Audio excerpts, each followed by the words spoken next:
Salaamu calaykum.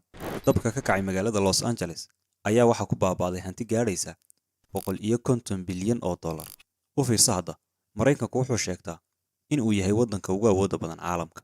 Hadday noqoto hub, hadday noqoto dhaqaale, hadday noqoto wax walba.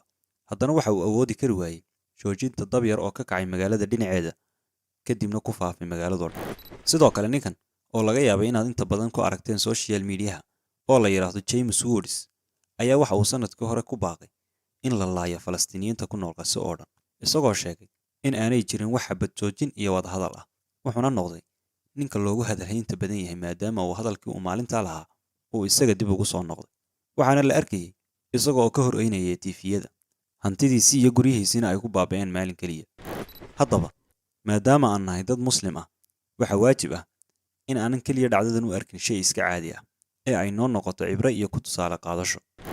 نريد أن نتأمل لأن المؤمن حقيقة دائما عندما يرى آية من آيات الله، عندما يرى أي ظاهرة لابد أيها الأحبة أن يأخذ العبرة، لأن الله تبارك وتعالى في القرآن الكريم كلما قص علينا قصة لعذاب قوم أو لإهلاك قوم يعطينا العبرة. يقول سبحانه وتعالى: إن في ذلك لعبرة لمن يخشى.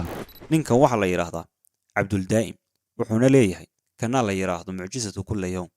Wuxuu leeyahay marka uu muuminku arka aayad ka mid ah aayadaha Ilaahay, waxa lagama maarmaan ah inuu ku cibro qaato. Waayo markastoo Ilaahay nooga sheekaynayo qiso qoom la cadaabay ama qoom la halaagay, wuxuu ina siinayaa cibro. Wuxuuna intaa kadib Ilaahay leeyahay: inna fi dhalika lacibratan liman yakhsha. arrinkaasi wuxuu cibro u yahay cid cabsoonaysa. انظروا هذه السيارات تفحمت، هناك سيارات ذابت تماما، هذه النار أذابت السيارات سبحان الله، تحولت إلى ما يشبه الفرن الملتهب. كل هذا يدعونا أن نخشى الله سبحانه وتعالى ويدعونا أن نأخذ العبرة. يعني انظر معي هنا أخي الحبيب، أشبه بجهنم فعلا. هنا تشعر وكأنها جهنم الدنيا. U fiirsa buu leeyahay gawaadhida halkan ka muuqata. Dhammaantood way gubteen. Waxay noqdeen dambas. Wuxuuna leeyahay dhammaan waxaas ka muuqda meesha ee ah gubasho, baaba iyo burbur ah waxay noogu yeedhayaan inaan Ilaahay ka cabsano iyo sidoo kale inaan ku cibro qaadano oo ay cashir inoo noqoto. Wuxuu sidoo kale leeyahay u fiirsa meeshan waxay u eg tahay jahannamo. yacni waxaad dareemaysaa inay tahay jahannamadii adduunka. أمريكا اليوم استكبرت في الأرض، مارست الاستكبار، وقالوا من أشد